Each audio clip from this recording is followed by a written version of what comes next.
Alright, so about a year ago, hello, I don't do intros. Oh my god, I'm stressed. It's like 9 p.m. and it's nearly my bedtime. No one prepared me when I was thinking about getting a cat. No one prepared me for the fact that I'm gonna have hair everywhere. So, oh my god. About a year ago, I wrote in this little notebook all the video ideas right here. All of them. And the very last one is a series, watching my fave childhood TV shows and ruining my childhood.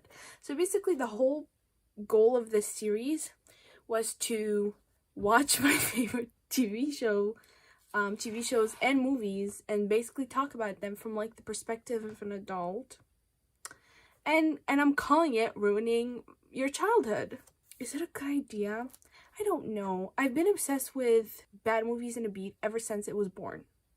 Like, I was there since its birth. And then recently I've been watching a lot of Jamie French and Drew Gooden, and I've just been obsessed with this idea of like talking about movies and TV shows while doing my makeup. The reason why I started my YouTube channel is so I can talk about TV shows, and I don't know why I haven't done it yet. Don't know what's going on with me. But yeah, so today I'm super excited. I have 4 pages of notes. So today I'm going to talk about Camp Rock. I don't know why I chose Camp Rock to be the first movie that I talk about. Oh, I do know why. Unlike High School Musical or Lemonade Mouth, I actually have not seen this movie since I was a kid. It has been far too long since I've seen it, and I thought it would be cool to kind of revisit it and see if I'll still like it now as a 21-year-old. And I have to say, the movie doesn't make any sense. Doesn't make any sense. It's certainly a child's movie. It was certainly made for children. Like, you don't even have to be an adult.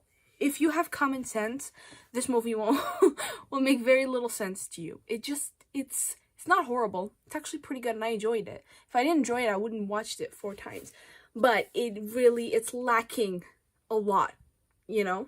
Also, I shaved my head. I completely buzzed off all my hair. I got sick of it. I was like, I can't do this anymore. I hate having hair. I really do. I hate detangling it in the shower. So I buzzed it all off, and I feel so free and liberated. I love it. So anyway, so that's why I have nothing going on back here. But anyways, let's talk about Camp Rock. Woohoo! So the movie opens with Mitchie waking up with perfect hair and having a little jam session in her room. Then she goes in the kitchen to talk about Camp Rock, and her mom tells her that they can't afford the camp. Meanwhile, on the TV, we meet Shane Gray, played by Joe Jonas. Oh my god, it's just, I can't do it. And he is basically the bad boy of a group called Connect 3. Let me tell you something. This movie started my very unhealthy obsession with the Jonas Brothers. Nick Jonas is my man. Still to this day, even though he married that woman, and I don't hate her because she married Nick Jonas. I hate her because I hate her. I wouldn't say hate. I have like way too many things to do to. I just don't like her. Okay, the Jonas Brothers still do things to me, and I just moving on. Mitchie goes to school, and she meets her friend, who I know for a fact is tired of detangling her hair. I know for a fact she's sick and tired of the balls of hair she comes out with every single shower because she has to detangle. I know she is. I feel you, girl. I really do. Then, this part didn't make any kind of sense to me. She goes home, and her parents are like, how's work? Mitchie, Miss Ma'am, if you have a job, why don't you pay for Camp Rock yourself? I know that might be a little bit of a stretch, but why is it that you're expecting your parents to pay for Camp Rock when you yourself have a job? I don't understand. Like, they introduced the plot. They're like, yeah, you can't go to Camp Rock. I'm so sorry. We don't have the money for it. And literally 1 minute later, they're like, just kidding. You can go. Her mom, who owns a catering service, is gonna be the cook at this camp. There's too many things here that don't make sense. 1, why can't Mitchie pay for it herself?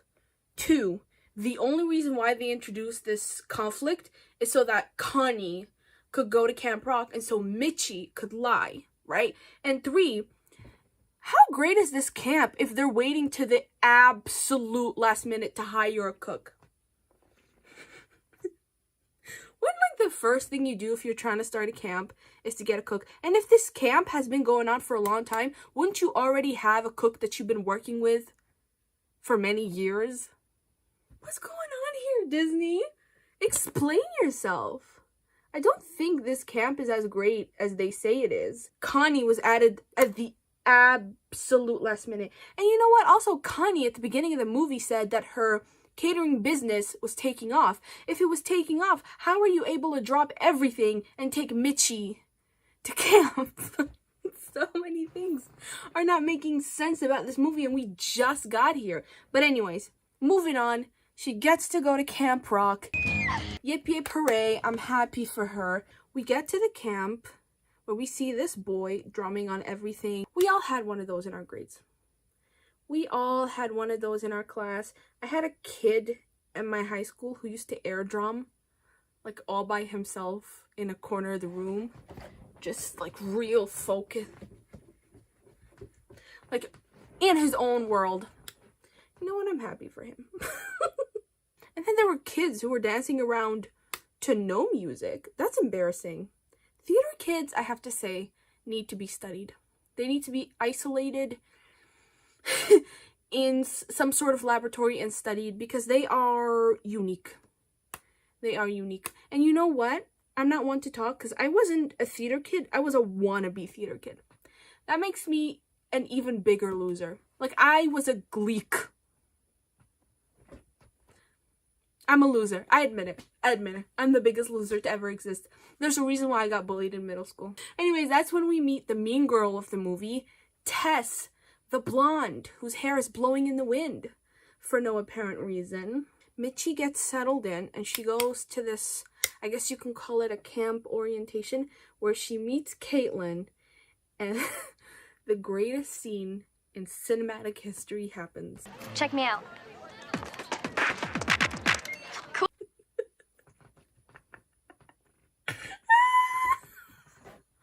What about that makes you a great producer? She said, check me out. Do-do-do-do-do-do.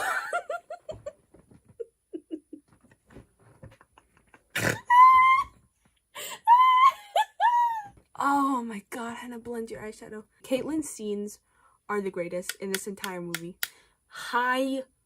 Hilarious. This lady gets on stage. What's her name? Like G or something. And tells them that at this camp, they're going to find their sound or whatever. And she tells them that Shane Gray will be an instructor at this camp. That's when we see the Jonas Brothers. I just realized aren't actually brothers in this movie. I think they're just bandmates. They're just three boys who met at Camp Rock and started their own group. Which is weird. I don't know why you wouldn't make them brothers. But I swear to God, wallahi, I remember them attending Camp Rock. Like, I remember all three of them attending. But apparently, in this movie, only Shane attends Camp Rock. And they're doing that to him as like a punishment for being the bad boy. Here's what I don't understand.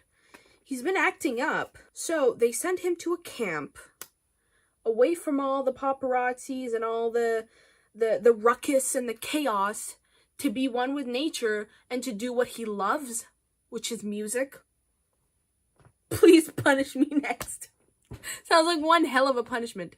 Punish me next, please. Don't make that into a kinky thing.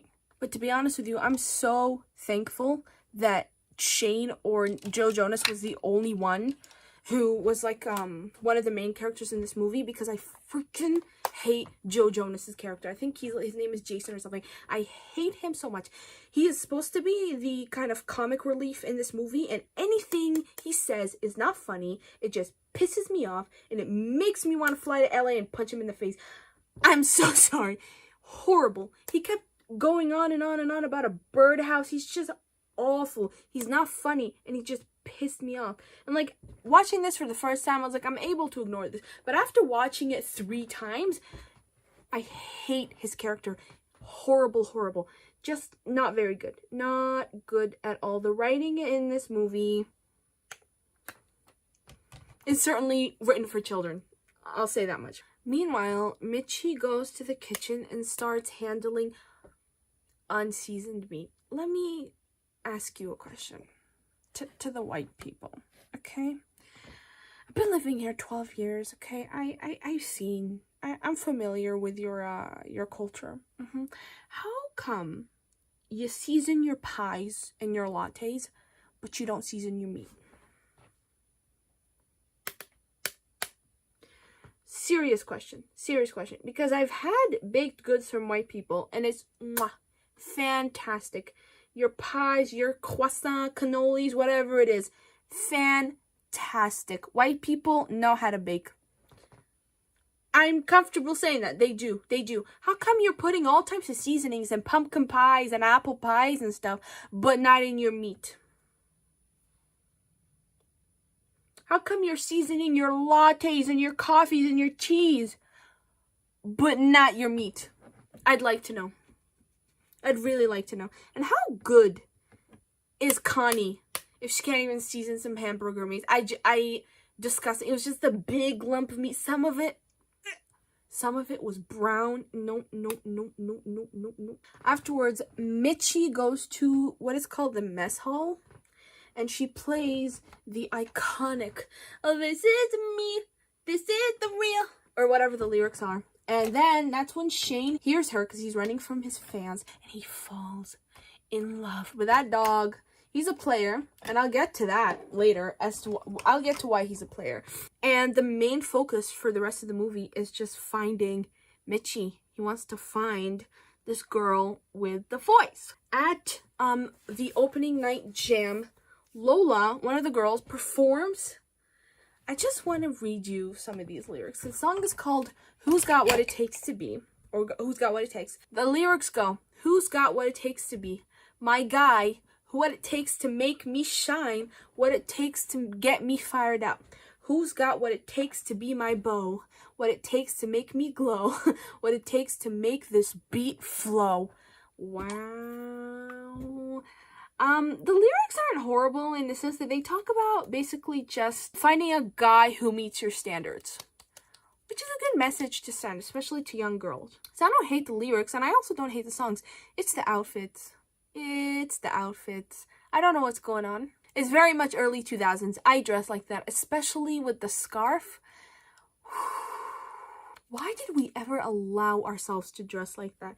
What happened in the early 2000s? We were not okay. We were sad and poor and looked like that. There was a dude who was dressed like Winnie the Pooh. He was Rocky's brother.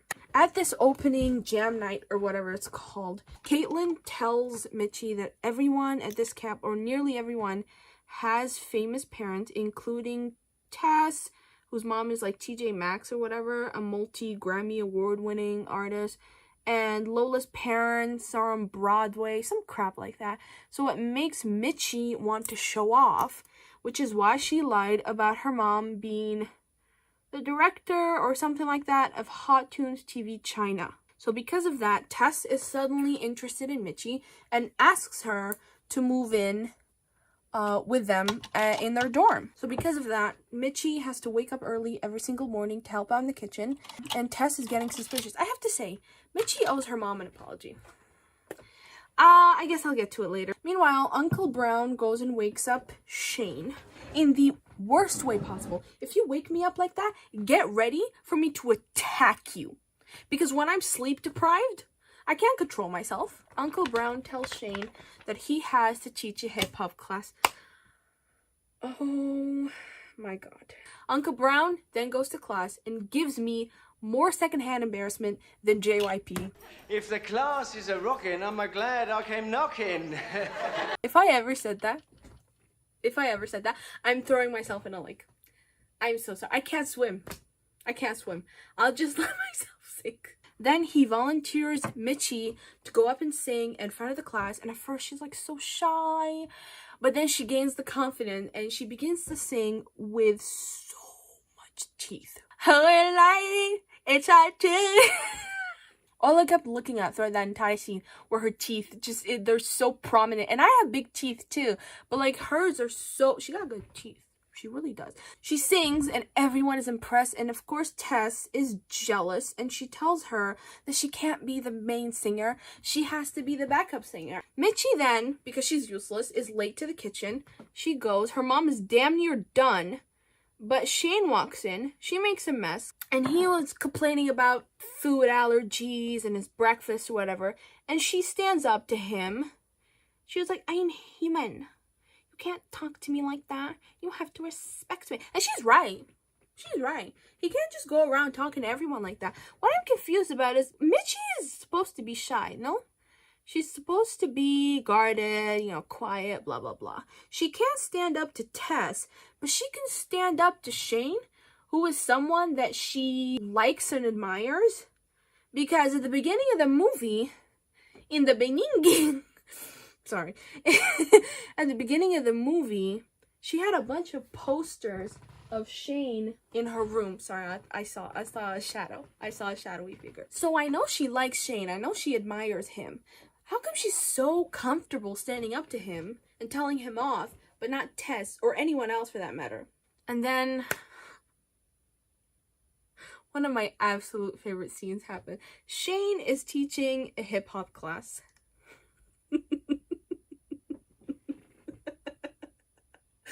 Oh my gosh, should I recreate those moves? No. No, I should not do that to myself. The greatest thing I've ever seen. There was just so much knee movement. There was so much going on. But what didn't make sense about that scene is like, he taught them maybe 1 or 2 moves and they just knew everything else. Even Mitchie, who at first was so confused, she was like, oh my god, what am I gonna do? I can't dance. And then she just got it. And she did all the dance moves correctly. Very, very strange. Either Shane is like the greatest teacher of all time, or this scene just doesn't make any kind of sense. The director or whatever didn't put in any effort to make it make sense.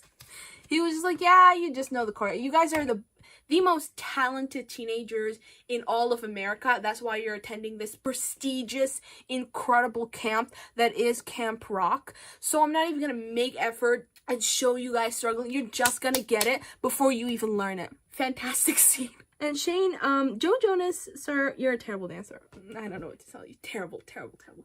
Did I enjoy that scene? Yes. Will I watch it every time I have a bad day? Yes. Was it a terrible scene? Yeah. That's what makes it so good. Meanwhile, we're at the campfire, and then this happened. Hit it! Who wrote this movie? Except for Mitchie's mom, all the adults give me like extreme secondhand embarrassment. Like I don't know what to do with myself every time they're on screen. Then Tess performs Too Cool. Oh my goodness. Not only are the outfits just horrific. She's wearing a gold outfit from head to toe. Ugly. Ugly, ugly. She's singing with auto-tune but no mic. That's fun. But I just want to read you some of the lyrics here. Hope you don't misunderstand, but I'm too cool. Too cool. Yeah, I'm too cool to know you. Don't take it personal. Don't get emotional. You know it's the truth. I'm too cool for you. You might think you're hot, but I'm sorry you're not. Exactly who you think you are. I'm glad to see that Tess is extremely humble. The song's absolutely horrible. I really hate it. But the lyrics are hilarious. The next day, Mitchie finds Shane playing near the lake. And he was being so rude for no reason. Who hurt this guy? Sounded kind of different than my usual stupid cookie cutter pop star stuff. I'm legit concerned. Even though he was extremely mean to her, Mitchie was shooting her shot. She was flirting up a storm. She was giggling and stuff. And she heard maybe 5 seconds of his song, but she stood there convincing him that it's the greatest song to ever hit the universe. Good for you, Mitchie. And Shane was smitten. He's such a dog. Even men from my childhood are trash. My goodness. So at the cafeteria, Caitlin and Tess have a fight. The Asian girl, I have no idea what her name is. I'm sorry. She annoys the absolute crap out of me. Just like Kevin Jonas. She's supposed to be like the dumb, like comic relief. She's not funny. And I don't know why Disney continues to write Asian women like that. I don't get it. They have a food fight with bland, unseasoned spaghetti. I thought Connie was a Latina. I know you season your foods. I'm not Hispanic in any way, but I know you season your food. What's going on? They're throwing bland spaghetti at each other. Of course, Brown walks in on them. Then Caitlin gets in trouble and gets assigned kitchen duty, which of course Mitchie is not happy about. Now let's talk about Shane being a snake. So once he heard the girl with the voice, he fell in love, right? Or at least he was intrigued. He wanted to know more about this girl, and then he met Mitchie, and he was also intrigued. He found her cute, charming. He was like, okay, I could get to know this girl a little bit more. We could start something. But while he was going on dates and flirting with Mitchie, he was still looking for the girl with the voice. He and Mitchie are not exactly exclusive. They're not dating. He's allowed to see other people, blah, blah, blah, blah, blah. If I was a girl and I was flirting with someone, I would find it a big, big, big, big red flag if while flirting with me, he was talking about some other girl. I'm just saying. Who the hell is above me? On Dylan is in Trouble's YouTube channel, his video where he watched Camp Rock, I actually commented this because that's when I realized it, while I was like watching him watch Camp Rock, and that's still my most liked comment to this day, because I guess other people realize it too, that this dude is a player. He was playing both of them. I just want to ask, what would happen if Mitchie wasn't the girl with the voice? I think he would choose the girl with the voice because Mitchie lied, but I guess we'll get to that later.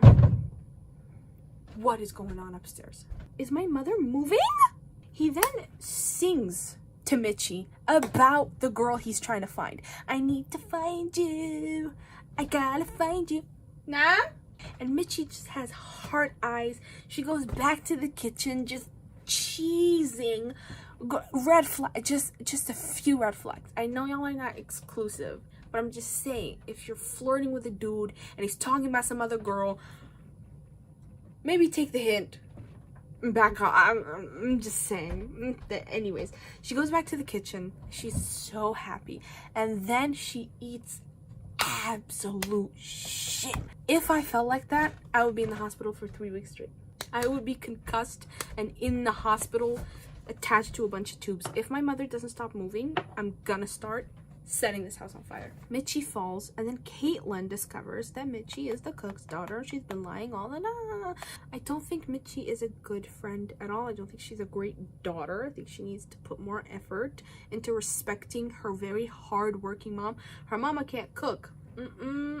She can't cook, but she is hardworking. Afterwards, they go to some pajama night, and Caitlin gives us the performance of a lifetime. Greatest performance of all time.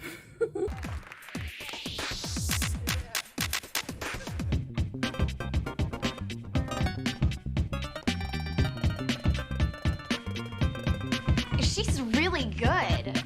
No, she's not. No, she's not.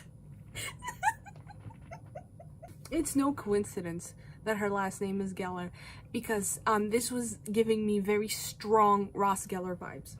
You know when Ross Geller performed at Central Perk, it was giving me very much that.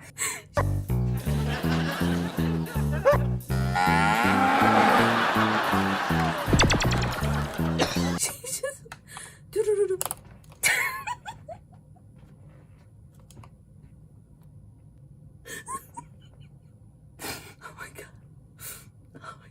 oh wow, so fantastic.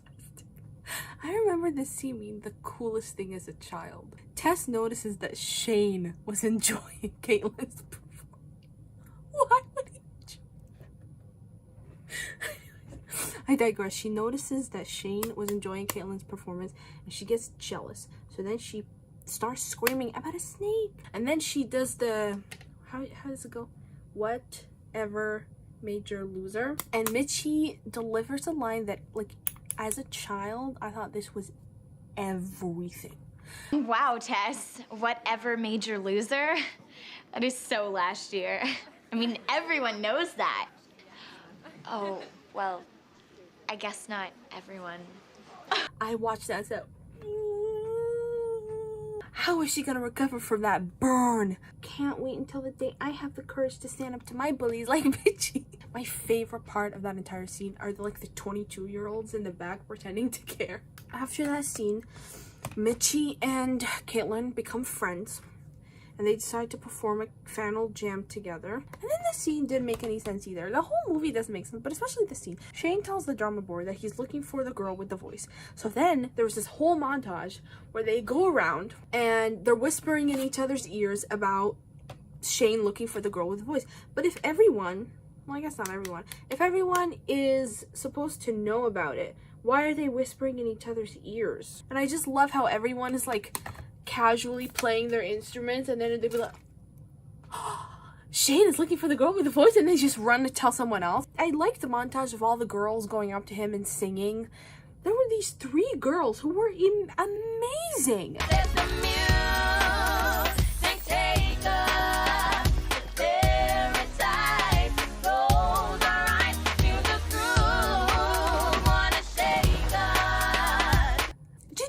Harmonies, those are the final jam winners. I don't know who they are. I don't recognize them at all. I don't know where they went or where they've been the entire movie, but those are your final jam winners. Those girls could harmonize. After that montage, Shane and Mitchie go canoeing and have a riveting conversation. Really? Yeah. It was awesome. Yeah. And then Mitchie asks him about the girl. Red flags. He's sitting there, oh, are you jealous? They're flirting with each other while she's asking him about the special girl that he's looking for. I don't know what's going on in Mitchie's head. I don't know if she's thinking, I'm gonna get him anyways, even if he finds this special girl. I don't know what's going on here with this dynamic. I just don't like it. I don't support it. I don't support it. If you're flirting with a dude and he's talking about somebody else, I just think goodbye. And if a girl's flirting with you, don't talk about another girl. It's so strange to me. The whole thing was so strange to me. I just don't see the appeal. I don't think it's cute. Jealous Tess then finds out that Mitchie's mom is the cook. And then, whoo, Connect 3 performs. Like Connect 3 / the Jonas Brothers. Yeah, that was a fantastic performance. It really was. The Jonas Brothers are fantastic, and I will not hear otherwise. They're incredible, and I loved that performance. Like, even I, now as a 21-year-old, it still does things to me. I loved that entire performance. I thought it was fantastic, and I want more. But after the performance, Tess then tells everyone that Mitchie's mom is actually the cook. Mitchie then owns up to it, because, like, what can you do at that point? For me, personally, I would keep the lie going. I would be like, I have 2 moms. Lesbians exist, you homophobic bitch. I would continue the lie. But Mitchie, I guess, did the right thing, and she told the truth. And poor Mitchie's mom, she was standing there while Tess is telling everyone about the lie, and she looked so hurt. I feel so bad for her mom. She did everything she could to bring her daughter to Camp Rock, right? She now has to work at this camp. Her daughter is embarrassed of her and is telling everyone that her mom is actually the president or whatever of Hot Tunes TV instead of what she actually is, which is just a hard-working person. What's wrong with being a cook? I just don't understand. But the thing that bothers me the most is that she never apologized to her mom. Like, just say I'm sorry, Mom, that I lied on your name. I'm sorry that I barely helped in the kitchen. I showed up late all the time. I lied on your name. I embarrassed you and I embarrassed myself. I'm so sorry, Mom. She never apologized. She just gave a bunch of excuses. Rude. Rude. Shane is talking to his uncle about the girl with the voice. He sings the song, "This is me. This is the real." You know? Tess hears the entire conversation and she figures out that Mitchie is the girl with the voice. And this is where the movie outsmarted me. I thought she was gonna go and sing to him, but that wouldn't make any sense because she's not the girl with the voice, therefore she would not have the voice. But instead, she talked to her bracelet, which confused the absolute crap out of me. I thought her bracelet had a microphone. I was so confused. Then Mitchie, after the embarrassing outing that she just experienced by Tess, goes to hip-hop class. She just crawls into a corner like a freaking sad little puppy. It was so sad but so funny. And then Shane walks in and just like beats a dead horse. It was such a funny scene. Like, I couldn't stop laughing. She just looked so sad in the little corner of the room, and Shane was not having it. But while they're preparing for Final Jam, Tess takes her bracelet. See, now I finally realized why she was talking to her bracelet. She plants it into Mitchie and Caitlin's stuff and accuses them of stealing her bracelet. And because of that, they are not allowed to perform until the end of Final Jam. Keep that in mind. Finally, we arrive at Final Jam, thing they've been talking about for the entire movie. And Connect 3 are judging. Backstage, Tess and the other girls, I have no idea what their names. I think it's Peggy and something else. They broke up because Tess was being a bitch. I'm sorry. She was being evil, vile little girl. I would have spit in her face. One of the most disrespectful things you could do to a person is spit in their face. And I would have spit in her face if she talked to me like that. Excuse me, little girl. But they break up. And then the cycle of not making any kind of sense starts here at the Final Jam. The dumb girl, I have no idea what her name is. I watched this movie 3 times and I have no idea what her name is. I have her as just dumb girl in my notes, so that's what I'm going to call her. The dumb girl immediately just goes and performs with another team. And I'm like, was this planned? Were you planning on performing with them all along? Or was this a last minute addition? And if it's a last minute addition, how did you learn the choreography so fast? Not that it was complex choreography anyways. And the lyrics are also extremely simple. But like, was this planned all along? Or was this a last minute addition? I would be real pissed if I had an entire performance ready and this girl's like, oh, hey guys, can I tag along? Because I don't have a group anymore because I quit. No. Find your own group. That just doesn't make sense to me. Like, she just immediately found another group, but it's fine. It's fine. We're moving on. The song itself that they performed, horrible. I hated it. Very early 2000s.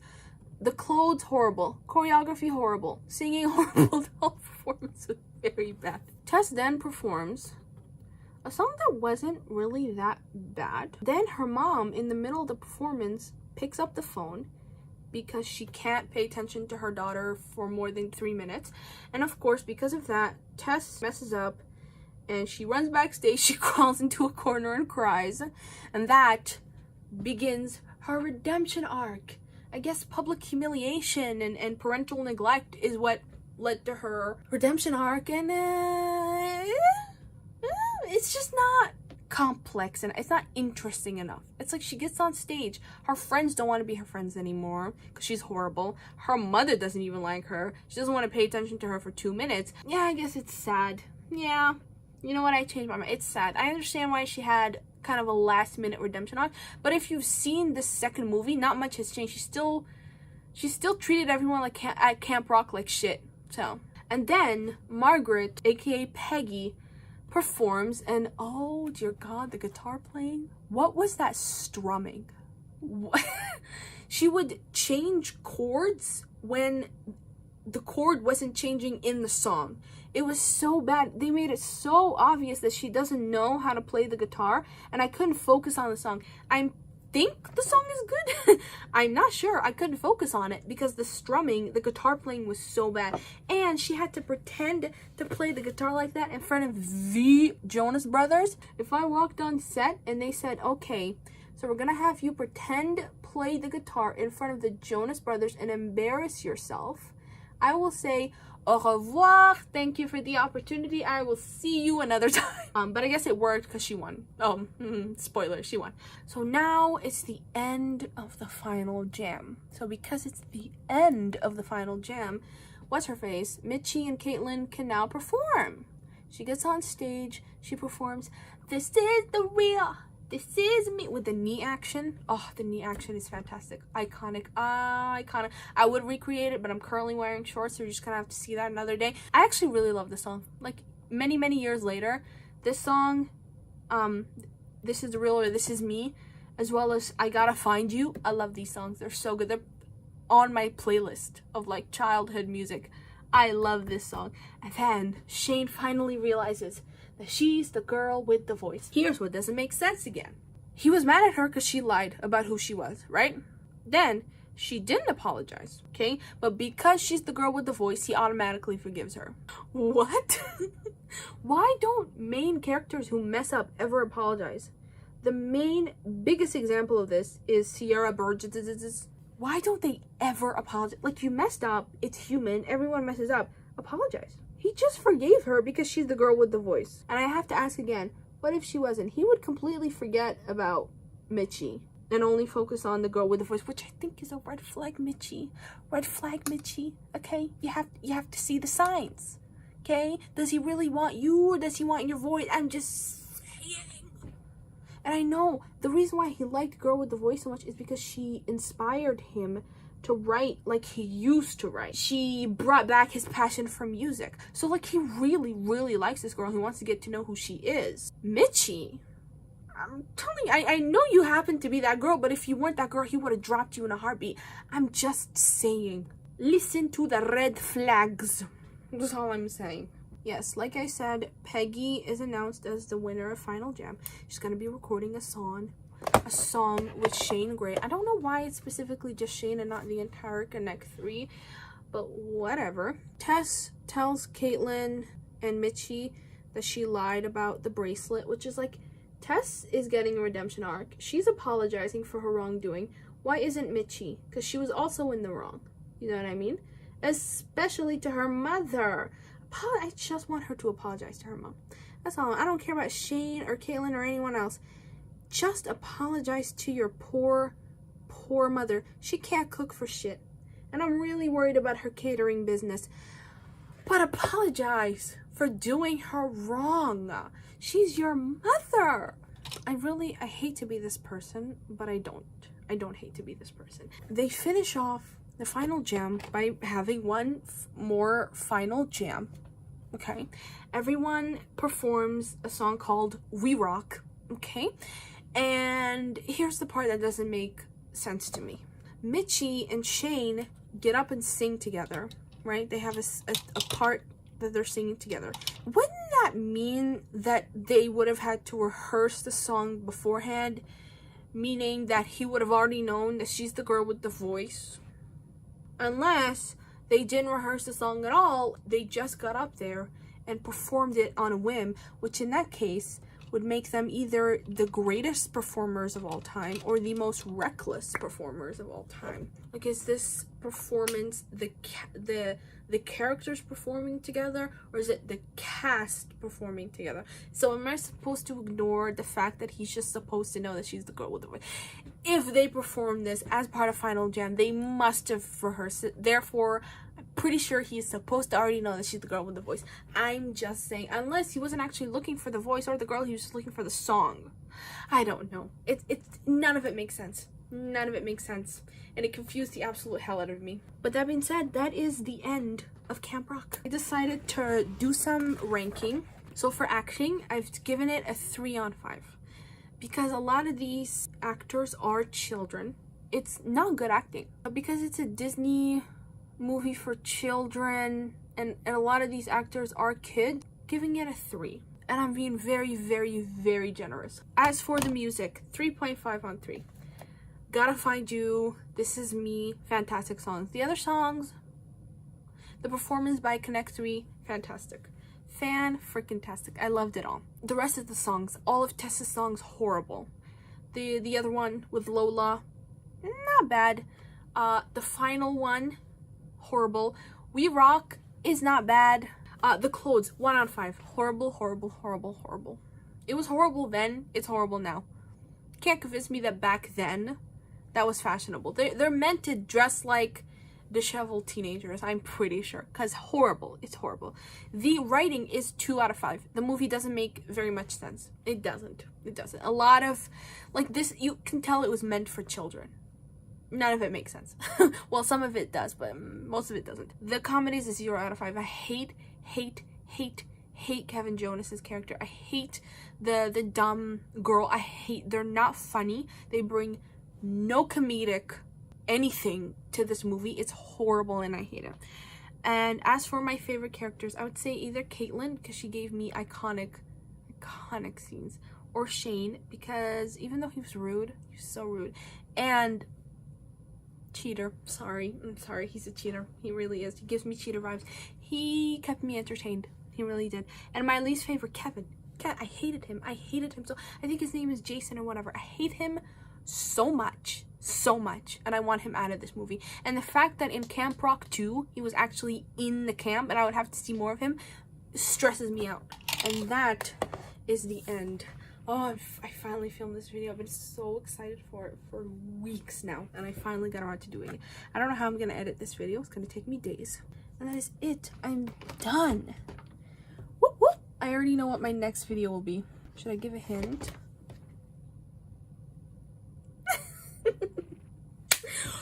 Good night.